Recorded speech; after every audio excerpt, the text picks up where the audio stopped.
Well, thank you for being outside on a beautiful day. We thought about this earlier in the week. We wanted to be all-encompassing with the House and Senate members who have worked so hard this session, as well as the leadership team.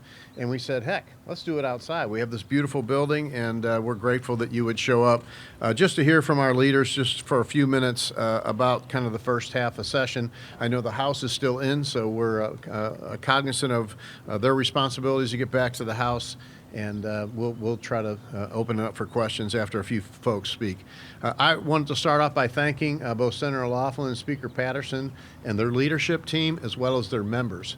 They listened to us, what we thought our priorities should be based on what Missourians said and voted for in the election, and they've certainly taken action. And I can't tell you how grateful I am to have leaders that actually want to sit down and figure out how to solve problems versus just how to have meetings and keep trying to do things that never produce results. As I've said all along, I'm a small business guy and I want results produced. And the folks standing behind me, in my opinion, and I've been around this building several years now, have certainly produced incredible results. I think party unity and early in the session has been a big piece of it. No matter what part of the Republican Party that you feel like you represent or what part of the state, I've seen men and women in this building decide that what's right for Missourians is what the most important thing is. Stopping the bad things that we see happen. We have, quite frankly, invading in Missourians' lives. I know that I share that goal with the folks standing behind me to make sure we don't let bad things happen, but we work on good things. And I think the united action that you've seen and the work that you've seen happen with both bodies has been, to me, just incredible that we've seen for the last several weeks here. Obviously, what we were very proud of and thankful to all the members standing behind me, as well as the legislative sponsors on House Bill 495. I know Brad Christ is here, Representative Christ from St. Louis. I know Nick Schroer is here from St. Charles County, Travis Fitzwater from right across the river in Callaway County, Tony Luchtemar, our floor leader, Cindy O'Laughlin, our pro tem, and John Patterson, our speaker. All of those people work together to try to figure out what does that bill look like, what's the right solution, working with members that had concerns both in the Republican and Democrat Party, quite frankly. It was a high priority for us. We're very excited to see that bill get third read and the emergency clause adopted just yesterday. We believe that that is what Missourians asked us to do. The piece in there that talks about St. Louis using local citizens to control that police board is what's got a lot of focus, but the reality is that bill has an incredible amount of data in it that will help law enforcement from one corner of the state to the other, specifically with immigration efforts and things that we know law enforcement men and ladies need as far as the tools to accomplish safer communities, safer neighborhoods, and economic investment, which is what I believe the Republican Party stands for. We love capitalists, we love success, and we want to see that success and that capital invested into our communities from one side of the state to the other. So again, thank you to the sponsors of those bills in both the House and Senate. They've worked very hard, and we're grateful for that.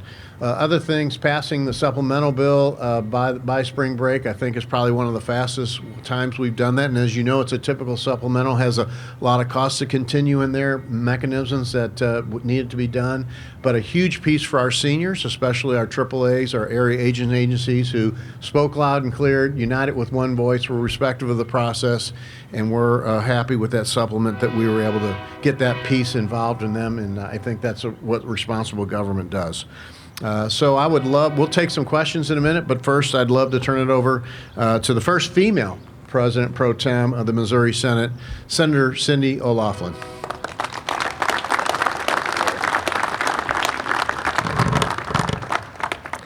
Thank you, Governor Kehoe, for your leadership and for bringing us together today. It's great to stand alongside all of our Republican colleagues in the House and the Senate as we continue to deliver real results for Missouri. From day one, the Missouri Senate Republican Caucus has been united in our mission to pass conservative, common sense policies that make Missouri stronger. And I'm proud to say that we've already accomplished a great deal this session. We've taken meaningful action to ensure stability in the energy sector, strengthen public safety, protect Missouri's children, and support Missouri's workforce and economy.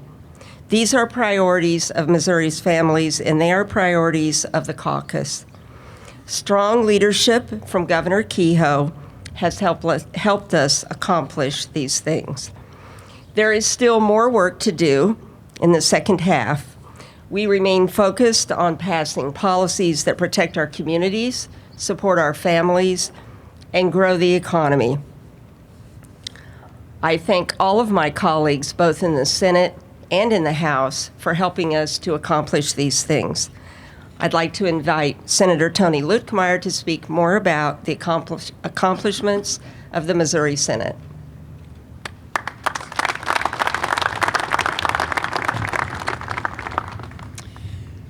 Thank you, President Pro Tem O'Laughlin, Speaker Patterson, Governor Kehoe. Thank you for your leadership and commitment to building a stronger Missouri. It's an honor today to stand alongside my legislative colleagues as we highlight some of the work that has been done to protect our citizens, to strengthen our economy, and to preserve our values. Restoring law and order has been one of the top priorities for Republicans this session. And this week, we took decisive action to promote safer communities by removing political control of the St. Louis Police Department from the mayor and returning it to a citizen board. The men and women in uniform deserve the ability to do their jobs without interference from radical politicians who are soft on crime. At the same time, we're cracking down on fentanyl dealers who prey on minors and also implementing procedures to help identify criminal illegal immigrants who break our laws. Missourians deserve to feel safe in their neighborhoods, and this legislation sends a clear message. If you commit crimes in our state, you will be held accountable. We also took bold actions to protect our children. The Senate passed Senate Bill 10 with language permanently banning gender reassignment surgeries for minors and prohibiting biological men from competing in women's sports. Senate Republicans believe that protecting kids from life-altering medical procedures, and we believe that no young woman should be denied the opportunity to compete on an even playing field in athletic competitions. This is common sense. In addition to protecting our communities, we're making Missouri a better place to do business. Frivolous lawsuits drive up costs for businesses and consumers, which is why we passed critical tort reform legislation to ensure that class action lawsuits do not clog up our legal system. Additionally, we've passed bills to reduce regulatory burdens on small businesses. We've also taken steps to protect the First Amendment rights of students on college campuses to ensure that their religious liberties are protected and that they are never discriminated against based upon their faith.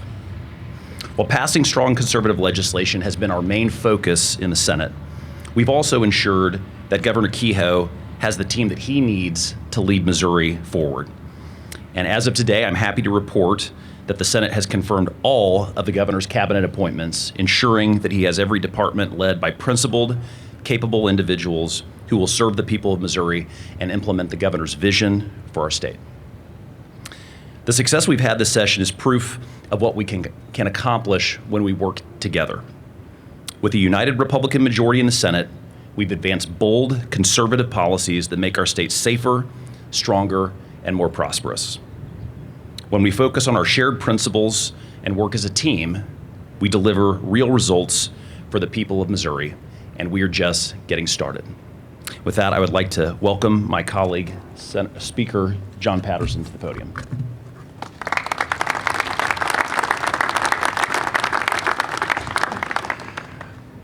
Good afternoon. Standing right here with you all and my Senate and House colleagues and with the governor, I really, the thing that comes to mind is it is a great day to be a Missourian, and I really do believe that standing here with all of you. As the speakers have already mentioned, we have done great things, I think, for the people of Missouri in the first half of this session. We mentioned public safety. When we began this session, the House Republicans committed to Missourians that we would do everything we can to make life safer, better, and more affordable for everyday Missourians, and I think we've done that. We have passed legislation that improves school choice in Missouri, and most of all, we've passed legislation that reduces taxes on everyday Missourians back home, whether it's property taxes, personal property taxes, or income taxes. And though we can't do much about the inflation that people are feeling, I think letting people keep more money in their pockets is the right thing to do. All of this has been made possible really because of the people you see here before you. And I want to take this opportunity to thank Governor Kehoe. Really having that leadership at the top, it makes a huge difference. And the fact that we were able to get the public safety bill done before spring break, I think really is a testament to the work that he's put in. He's walking the halls, talking with members, and that leadership really makes a difference. I also want to thank my Senate colleagues who this year have really, I think, in many ways outworked the House in terms of the numbers, although we passed them today, I think. The Senate this year has been a real pleasure to work with. The individual senators that many of whom I've worked with in the House, and then of course the leadership of Senator O'Loughlin and Senator Lukemeyer. And then I also have to really bring to attention the work of my House colleagues, my Republican conference members who have come in, put in the work every day, and are doing the work of the people here. So I think the thing I'm most happy about right now is that we've been able to pass this legislation, but I really do believe when a person in St. Louis or Kansas City, Cape Girardeau, Tarkio is looking at the Capitol right now, they see a government that really is working for them, that is about them, and not necessarily about us, which I think, if you think in the past at least 2 to 3 years, I think you could argue that that really wasn't the case. We're discussing policy instead of personalities and people, and I really am happy to see that. And I really hope in the second half of the session that we can continue that work and continue in the way that we've started to go about things, and I think you'll see more good things in the second half of session. So thank you all for being here. I thank the governor and my colleagues here today, and I'm going to defer to the governor to start answering questions. Thank you. Three things real quickly before we take some questions. Representative Alex Riley is actually keeping the trains on time in the House, and so he's a key piece of the leadership team that's done a great job. So thank you to Majority Leader Riley for all the work he's done. Thank you to the Senate, and Tony mentioned this, Senator Lukemeyer mentioned this, for really approving your cabinet. It's your cabinet. It's not my cabinet. It's the leadership of our state departments that are going to lead the state, and we're thankful to have those in place. And last but not least, we put together through Adam Gresham, our chief of staff, who's been with me the whole time I've been in this building, a great team in the governor's office. And I wouldn't be complete if we didn't give them some credit to say they really are working hard to implement good policy for Missourians, not to get interfering with Missourians' life, but to work with the legislators you see standing behind me to try to figure out ways to advance and have an actually working Republican group of conservative, Christian-minded family people that represents Missouri's values. And I can't tell you how much I'm grateful and humbled to have a staff that works with me in that regard. We're just incredibly fortunate to have a great team that's working together. None of this stuff happens by itself, so we're grateful for them as well. And with that, we'll open it up for a few questions and see what's on folks' mind that we haven't covered so far. We do have, this is only the first half, remember, so we're just now going to go to the second half. Lots of meaningful things still left to do out there, and I know the commitment to the men and women standing behind me in both chambers, very much working towards putting more money back in your pocket, like the speaker said, working through meaningful utility legislation, multiple issues on school choice and reform that are still out there that I think I remain hopeful that we'll come together with. There's some pieces out there that we still have to do, so we don't want to crow too much. We want to get back to work as soon as our members come back from spring break. So we'll open up for questions. I think Gabby is going to try to point folks out so we don't have everybody at once. Governor Kehoe, around half of your proposed budget relies on federal funding. I'm just wondering what's being done to ensure that that money is going to the Yeah, so number one, I support the administration's initiatives to make sure we right-size the federal government. You've seen some incredible examples out there that are things that I don't think anybody standing in front of me or behind me would think it's reasonable to spend Missourians or U.S. Taxpayer dollars on. We're looking at where that will affect different agencies, and we'll work through it with our counterparts. I will tell you, our congressional delegation, who we are in constant contact with, both Senate senators and all of our congressmen are very much working with us as we go through how some of those plans unrolls, what the effects could be for Missourians. We'll work through those issues and try to help the Trump administration make sure our government, just like our Missouri government, is right-sized. Governor, there have been 3 bills to create a funding program to provide incentives for stadiums, specifically tied to the Chiefs bills. Is that something that you're supportive of? Yeah, there's a lot. I've been very clear on this. I think I speak for the members behind me and the leadership. This is an economic development opportunity. It's always just like if we had a manufacturer who was looking to move to another state, we would do everything we can to keep that economic development opportunity here. But it has to be a good, responsible investment for Missourians. It has to be a good return on investment. And it's going to require a partnership with Jackson County, with the city of Kansas City. We'll work together with their legislative leaders and with the men and women behind me to see if there's a responsible solution that keeps those teams where they belong. We believe they belong right here in Missouri. Do you have any support for any of the bills that would roll back Proposition A? That's a huge issue, especially for our businesses, both large and small. I've never been a big fan of letting outside interests come put something on our ballot that commands and demands what small businesses do. The minimum wage, I've been very clear on that. I think it always should be market driven, but the biggest piece that's a problem with Proposition A are the benefits that go along with it. And I've heard from employers in Missouri, again, both large and very small, about the problems that could produce. And I know Representative Gallick, I don't know if she's here today, she had a great bill. I don't know if you third read that. I know you perfected it earlier this week. So they third read that today, and it will go over to the Senate, and I'm sure you'll see more about that. When and where are you going to sign House Bill 495? And what measures are there that will show you that there was a success with Kehoe? We will sign 495. We'll do bill review next week while we're in spring break. Our intentions is to sign that. I believe it's next Wednesday. It's somewhere around the 25th or 26th. We'll be in St. Louis the next day, and we'll probably have some additional signing opportunities there. Jack, the measurement is easy. I've said it all along. If we're going to do the right thing and control crime, and by the way, I'm a big fan of what Chief Tracy and Gabe Gore have done. I've said that multiple times. I'll continue to say that. We think this gives them additional tools. But when we see the business community reinvesting in the city of St. Louis, when we see job growth coming from that reinvestment, when people feel safe to walk in their own neighborhoods, that's the barometer we'll watch, and that's when we'll know that that's been successful. One more question. So it's not a reduction in crime necessarily? I mean, Well, if you play that forward, if I'm a business investing in St. Louis and the crime numbers are rising, I'm not going to go and invest there. So I believe when you see business investment in the community, what those folks are looking at is the results of those numbers. Certainly, we've seen the crime numbers going down. We need to get them down even further. So that the indicator of crime coming down will be the catalyst that leads to business investment. Sarah, did you have one? Actually, one for Speaker Patterson. Okay, any more? One more for the. That's great for me. the mayor of St. Louis says chaos will ensue now that this bill is how do you respond? Well, they've got an election coming up, so I think that's probably what they should be prioritizing. I've talked to many men and women in the police department, as well as business leaders, community leaders, multiple folks in St. Louis.